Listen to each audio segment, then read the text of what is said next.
हम आज बात कर रहे हैं इंफ्रारेड थर्मल इमेजिंग की।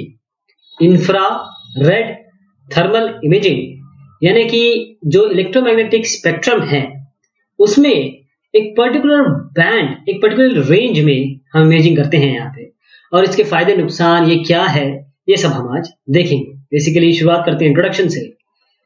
इलेक्ट्रोमैग्नेटिक वेव्स क्या होती है?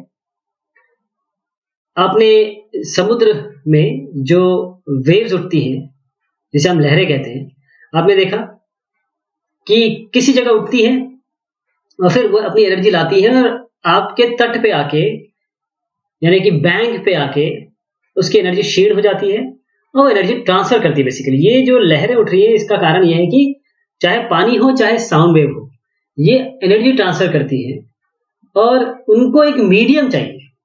इनको एक, जैसे इस पानी को मीडियम चाहिए, ऐसी साउंड को एक हवा का मीडियम चाहिए। ये मैकेनिकल वेव्स होती हैं। इलेक्ट्रोमैग्नेटिक वेव्स ये एमिट होती हैं जब इलेक्ट्रिक चार्ज एक्सेलरेशन में आ जाता है। हर चीज में इलेक्ट्रिक चार्ज होता है, जहां भी नेगेटिव, जैसे आप कोई भी एक एटम ले लें, इसमें अगर नंबर ऑफ इलेक्ट्रॉन ज्यादा हो गए तो आप कहेंगे कि इसमें नंबर ऑफ इलेक्ट्रॉन ज्यादा है, इसमें इलेक्ट्रिक चार्ज है, ये नेगेटिवली चार्ज है। प्रोटॉन ज्यादा होते हैं, पॉजिटिवली चार्ज है, यानी कि इलेक्ट्रिक चार्ज है। अगर आपने इन इलेक्ट्रॉन्स को मूव करवा दिया, प्रोटॉन तो कहीं मूव करते नहीं, इलेक्ट्रॉन ही फ्री होते हैं, इलेक्ट्रॉन ही मूव करते हैं। अगर ये तेज हो गए या इलेक्ट्रिक चार्ज में आ गए तो इलेक्ट्रिक या इलेक्ट्रोमैग्नेटिक वेव्स का जनरेशन होता है। कोई भी मैटर में, किसी भी मैटर को आप उठा लीजिए, उसमें इलेक्ट्रिकली चार्ज पार्टिकल्स होंगे जो मोशन में होते हैं। तो हर एक ऑब्जेक्ट, ये कहना अतिशयोक्ति नहीं होगा कि हर एक ऑब्जेक्ट हमेशा कंटिन्यूअसली, कोई भी ऑब्जेक्ट हो, रेडिएट करता है। क्या? Electromagnetic waves.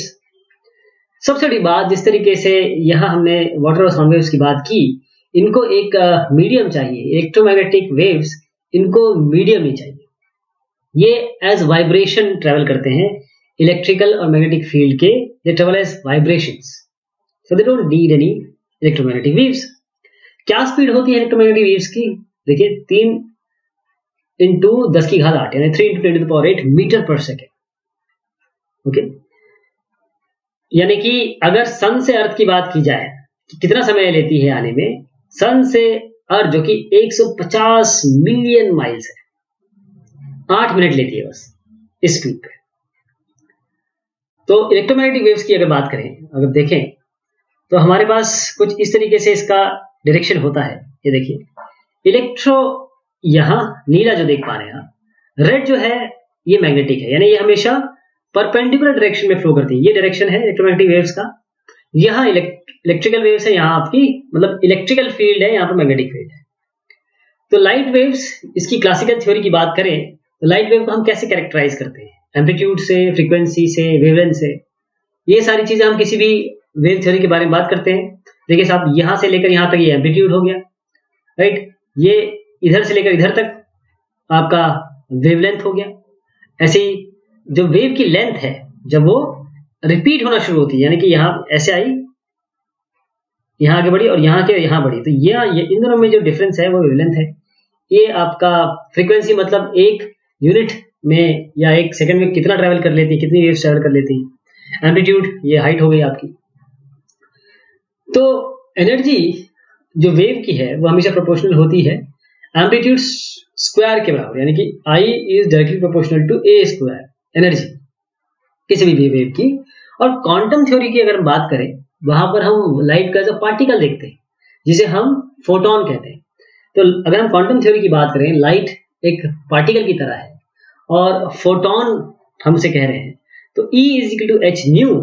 न्यू मतलब ये आपकी फ्रीक्वेंसी है, इसको C बाय लैम्डा लिख सकते हैं, क्योंकि C is equal to nu या N लैम्डा कहते हैं। ये स्पीड ऑफ लाइट है, न्यू फ्रीक्वेंसी है, लैम्डा वेवलेंथ है। तो E is equal to H nu यानी कि HC बाय लैम्डा। तो लाइट का डुअल नेचर है, वो एक वेव की तरह भी परफॉर्म कर सकती है और एक पार्टिकल, जो हम यहाँ पर कह रहे हैं क्वांटम थ्योरी में इसको एज ए पार्टिकल का दर्जा दिया गया है। पार्टिकल भी हो सकती है, वेव भी हो सकती है। तो लाइट एक वेव है या पार्टिकल है। तो बड़े स्केल में बहुत सारे फोटॉन्स को हम एज अ वेव हम मान सकते हैं, लेकिन जब हम सब एटॉमिक लेवल पे आते हैं, एटॉमिक से भी कम लेवल पे या फिनोमेना पे आते हैं, तो हम एक या कम फोटॉन्स से जब डील करते हैं तो लाइट को हम एज अ पार्टिकल ट्रीट करते हैं। जब भी हम फोटो डिटेक्टर्स की बात करेंगे, क्योंकि हम पढ़ रहे हैं थर्मल इमेजिंग, थर्मल इमेजर्स कैसे काम करते हैं, तो जब हम इनके ऑपरेशन की बात करेंगे फोटो डिटेक्टर्स की, तो हम इसके पार्टिकल नेचर के हिसाब से बात करेंगे, कंप्यूटेशन करेंगे, जो भी इस पे डिस्कशन है वो पार्टिकल नेचर पे होगा। तो सेमीकंडक्टर्स ये बेसिक बिल्डिंग ब्लॉक है फोटो डिटेक्टर्स के।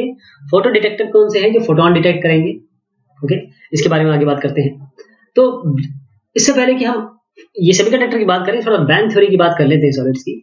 सॉलिड्स क्रिस्टलाइन होते हैं, जो उनका नेचर होता है, और एनर्जी लेवल एक सिंगल एटम की ये सॉलिड में अप्लाई नहीं होता है।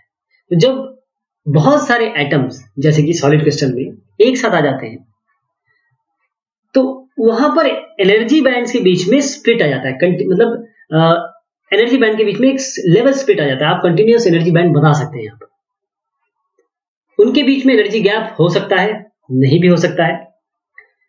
इलेक्ट्रॉन्स किस बैंड में है ये डिपेंड करता है कि इलेक्ट्रॉन के पास एनर्जी कितनी है। तो ये देखिए, अगर ये एनर्जी है और ये सेपरेशन ऑफ एटम्स है यहाँ पर, तो इनके बीच में ये एनर्जी गैप है, यहां से यहां तक। इनके बीच में एनर्जी गैप कितना है? यहां से यहां तक 1 और 2। इस लेवल से हम आगे बढ़ते हैं, एक एनर्जी लेवल से एनर्जी बैंड तक, एनर्जी लेवल से एनर्जी बैंड तक। तो ये एनर्जी इसको अगर मिल गए, इलेक्ट्रॉन को थोड़ी और एनर्जी मिल गई, इतनी एनर्जी गैप के हिसाब से, वो यहां पर चला जाएगा। जो आखिरी फील्ड या पार्शियली फिल्ड बैंड होता है उसे हम क्या कहते हैं? Valence band. अगर आखिरी बैंड की बात करें, इस तरीके से हम इसको शो करते हैं। मान लीजिए आखिरी बैंड है, यहां पर आपका पूरे नहीं भरे, फुल, यानी कि इसको एटम को न्यूट्रल होने में अगर कुछ कमी रह गई तो पार्शियली कहेंगे, या आखिरी बैंड में कुछ है ही नहीं, इसे हम वैलेंस बैंड कहते हैं। तो जो एम्प्टी बैंड या वैलेंस बैंड है, इसे हम कहते हैं एम्प्टी बैंड। ऊपर, एम्प्टी बैंड के ऊपर देखिए, एक एम्प्टी बैंड है, एक वैलेंस बैंड है। तो एम्प्टी बैंड जो वैलेंस बैंड के ऊपर है, एनर्जी गैप के अक्रॉस, उसे हम कहते हैं कंडक्शन बैंड। ये देखिए, मैं फिर से समझाता हूं आपको। ये आपके इलेक्ट्रॉन्स है, इसे हम कह रहे हैं वैलेंस बैंड। ये हो गया कंडक्शन बैंड। तो ये इसके बीच में एनर्जी गैप। तो वैलेंस बैंड के ऊपर आपका कंडक्शन बैंड है। ये इलेक्ट्रॉन्स यहां पर है, this is an empty band, this is an empty band, there is no nothing here. ये आपका इलेक्ट्रॉन्स है, और इतनी एनर्जी चाहिए इलेक्ट्रॉन्स को यहां तक जाने में, कंडक्शन बैंड में जाने के लिए। इसे हम बैंड गैप कहते हैं। किसी भी मटेरियल का बैंड गैप होता है। तो कंडक्टर, सेमीकंडक्टर और इंसुलेटर में अंतर यही है कि कंडक्टर में जो वैलेंस बैंड और कंडक्शन बैंड वर्चुअली ओवरलैप करते हैं, यानी कि इलेक्ट्रॉन्स फ्रीली मूव करते हैं, क्योंकि दोनों, हम कह रहे हैं दोनों के दोनों, जो वीबी पार्शियली फिल्ड है, ये वैलेंस बैंड आपको पार्शियली फिल्ड दिख रहा है आपको, तो इलेक्ट्रॉन फ्रीली मूव कर रहे हैं, यहां से आ जा रहे हैं, यहां से आ जा रहे हैं। इसके कारण इलेक्ट्रिसिटी कंडक्ट हो जाती है मेटल्स में। अगर हम इंसुलेटर्स की बात करें, तो गैप जो इतना बड़ा है, जैसे मान लीजिए कईयों का जो बैंड गैप है 5 इलेक्ट्रॉन वोल्ट है, वो इतना है कि इलेक्ट्रॉन मूव नहीं कर सकते यहां तक, जब तक कि इसको बहुत ज्यादा एनर्जी ना दी जाए, ताकि इलेक्ट्रॉन्स वैलेंस बैंड से कंडक्शन बैंड में आ जाए। इसलिए ये इलेक्ट्रिसिटी कंडक्ट नहीं करता। अब आते हैं इनके दरमियान के, मतलब बीच में जो हमारे पास है कंडक्टर और इंसुलेटर के बीच में। वैलेंस बैंड तो फुल है आपका, ओके, ये वैलेंस बैंड तो आपका फुल है, और जो गैप है वैलेंस बैंड और कंडक्शन के बैंड के बीच में, वैलेंस बैंड और कंडक्शन के बैंड के बीच में, वो छोटा है। 5 इलेक्ट्रॉन वोल्ट नहीं, मान लीजिए 1 इलेक्ट्रॉन वोल्ट है। तो इलेक्ट्रॉन जंप करता है वैलेंस बैंड से कंडक्शन बैंड, यहाँ वी है, ये सी भी है, वैलेंस बैंड से कंडक्शन बैंड। जब भी उसको इतनी एनर्जी मिल जाती है, जो कहां से मिलती है? फोटोन से मिलेगी, या थर्मल एनर्जी, क्योंकि इलेक्ट्रॉन मूव कर रहे हैं। जो छोटे अमाउंट ऑफ इलेक्ट्रिसिटी और कम इलेक्ट्रिसिटी किसी रूम टेम्परेचर पे कर सकता है, पास होने देता है, पूरा नहीं। जिस तरीके से फ्री फ्लो है कंडक्टर का, ऐसे नहीं, और ये ऐसा भी नहीं कि बिल्कुल भी नहीं फ्लो करने दे रहा है। छोटे अमाउंट की, मतलब small amount of electricity conduction जो करता है रूम टेम्परेचर पे, उसे हम सेमीकंडक्टर कहते हैं। तो सेमीकंडक्टर किस टाइप के होते हैं? 2 टाइप के, इंट्रिंसिक, एक्सट्रिंसिक। इस इंट्रिंसिक में प्योर सेमीकंडक्टर होता है, इसमें कोई भी इंप्योरिटी नहीं होती है। ये जो सेमीकंडक्टर है, इनके पास कोई चार्ज कैरियर नहीं होता है। एट जो T0 पे, टेम्परेचर 0 या तो के 0 कंडक्टिविटी, 0 केल्विन पे आपकी कंडक्टिविटी 0 होगी। हाँ, टेम्परेचर अगर हाई है तो इलेक्ट्रॉन एक्साइट होते हैं, वो बैंड गैप को क्रॉस करते हैं, वैलेंस बैंड से कंडक्शन बैंड में जाते हैं, तो एक फाइनाइट कंडक्टिविटी में आ जाती है। बट एक्सट्रिंसिक सेमीकंडक्टर ये होते हैं कि हम इसमें इस सेमीकंडक्टर में अपने आप इसमें इम्प्योरिटी डालते हैं, जिसे हम डोपिंग कहते हैं। जहां पर डोपेंट क्या होते हैं, वो एक्स्ट्रा इलेक्ट्रॉन बनाते हैं, जिसे हम नेगेटिव चार्ज करेंगे उसे हम एन टाइप सेमीकंडक्टर कहेंगे। अगर डोपेंट एक्स्ट्रा होल बना रहे हैं, पॉजिटिव चार्ज बना रहे हैं, तो उसे हम पी टाइप सेमीकंडक्टर कहेंगे। और इस डोपिंग के कारण जो क्रिस्टल है, इसे हम या तो होल्स की प्रीडोमिनेंस कर सकते हैं, इलेक्ट्रॉन ज्यादा इसमें कर सकते हैं या होल्स ज्यादा कर सकते हैं। इसको पॉजिटिवली चार्ज बना सकते हैं, नेगेटिवली चार्ज बना सकते हैं। अब आते हैं हम डिटेक्टर पे। हम समझ गए कहां से हमने शुरू किया था और कहां पर हम आ गए कि सेमीकंडक्टर क्यों है और कैसे एक्साइटेशन होता है, किस थर्मल एनर्जी के कारण एक्साइटेशन होगा। ऐसे ही फोटो डिटेक्टर बनते हैं, इसलिए सेमीकंडक्टर उसमें है। तो आईआर कंडक्टर की बात करें तो उसमें अनकूल्ड होता है, कूल्ड होता है। जो थर्मल होते हैं वो अनकूल्ड होते हैं, ध्यान दीजिएगा।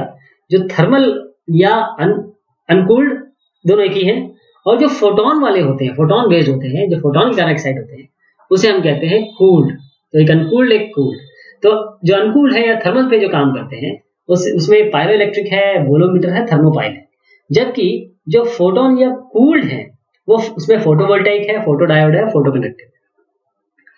तो यहाँ इसकी बात करें हम थर्मल या अनकूल्ड में, इसकी सेंसिटिविटी थोड़ी लो होती है, रिस्पॉन्स थोड़ा स्लो होता है क्योंकि थर्मल है और इसमें कोई कूलिंग रिक्वायर्ड नहीं होती, कोई क्रायोजेनिक कूलिंग रिक्वायर्ड नहीं। लेकिन जो कूल्ड है इसकी सेंसिटिविटी बड़ी जबरदस्त होती है, फास्ट रिस्पॉन्स है, लेकिन इसमें क्रायोजेनिक कूलिंग, आपको कूलिंग करनी पड़ती है, इसलिए आपको अलग से मटेरियल की कूलिंग के लिए लगाने पड़ते हैं।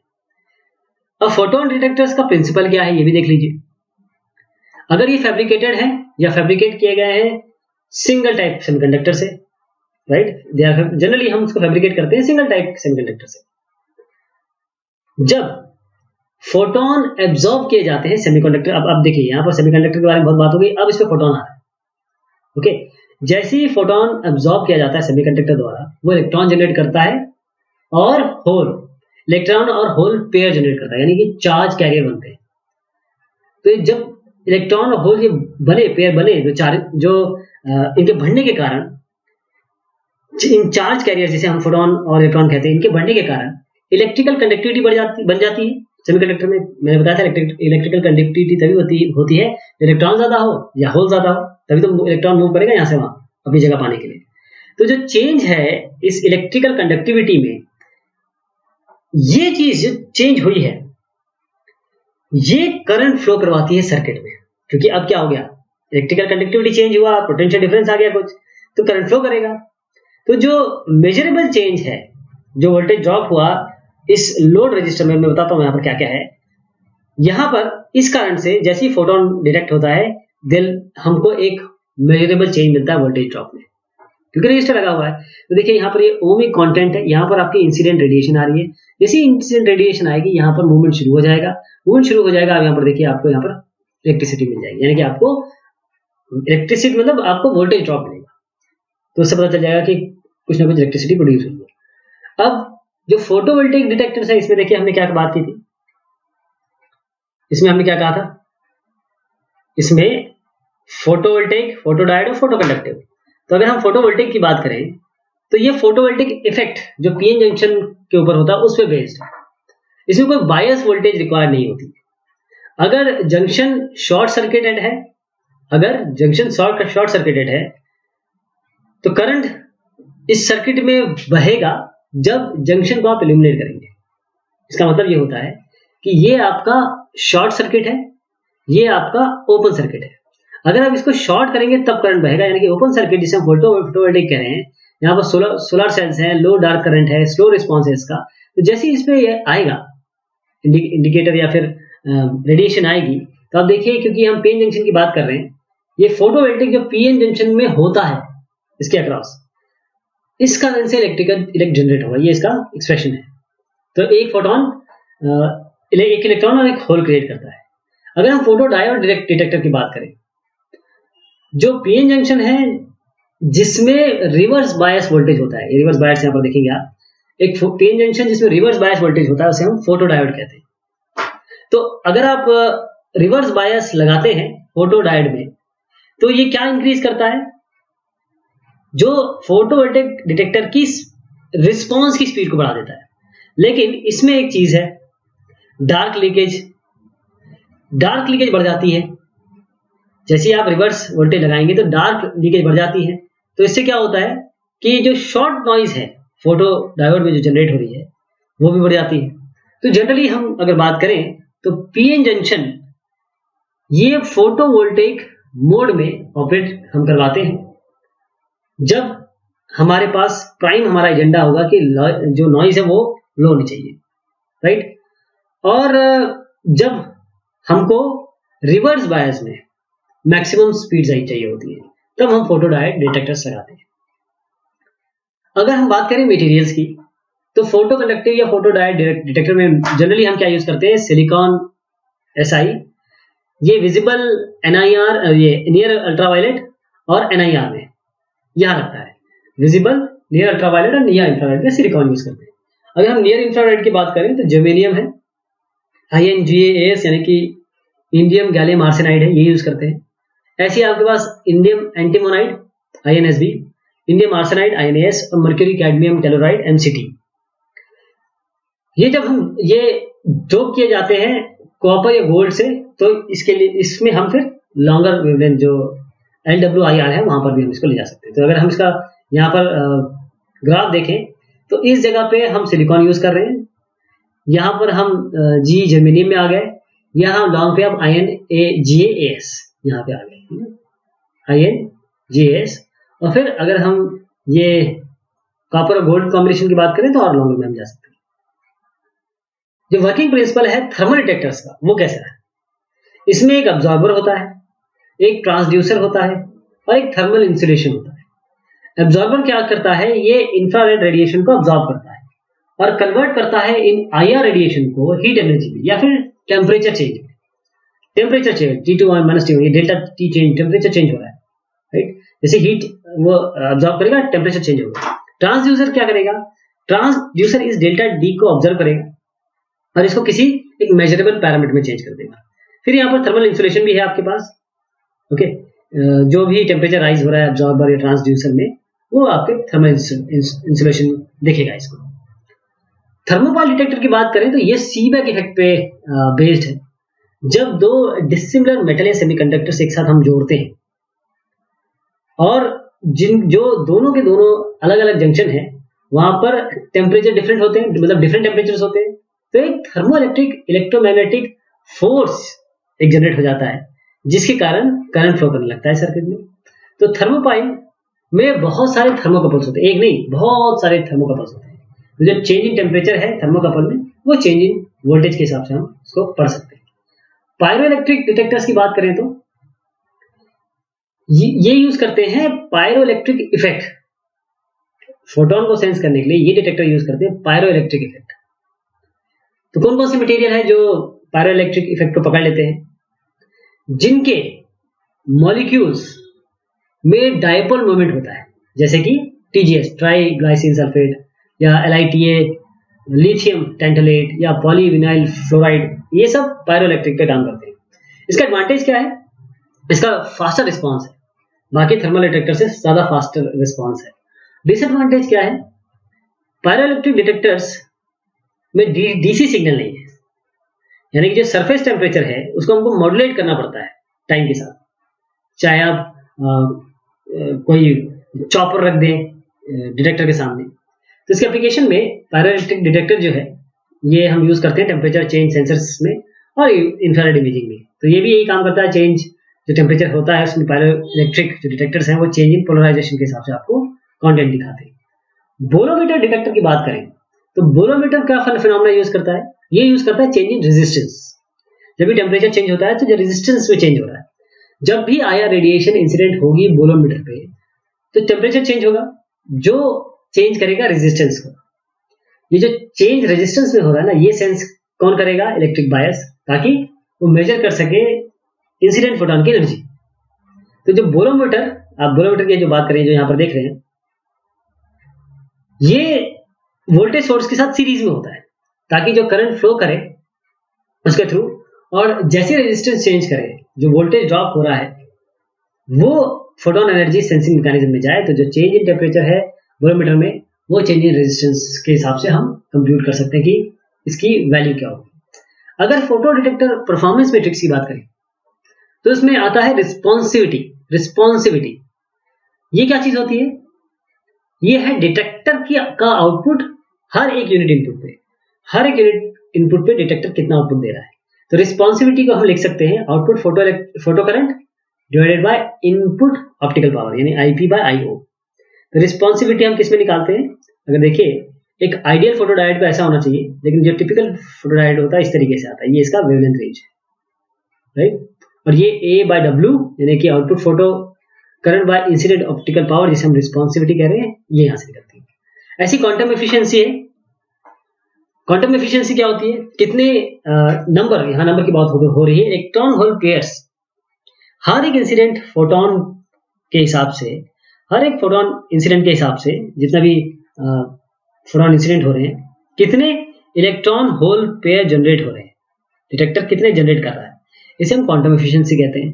देखिए यहाँ पर अगर रेडिएशन आ रही है या पीएन है या रिवर्स बायस डायोड है, तो ईटा इसे हम कहेंगे number of electrons collected divided by number of incident photons.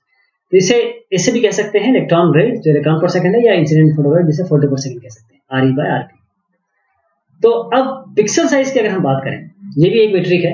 ये है साइज सिंगल डिटेक्टर एलिमेंट जो इमेजिंग एरे का, ये इमेजिंग एरे है आपका, ओके।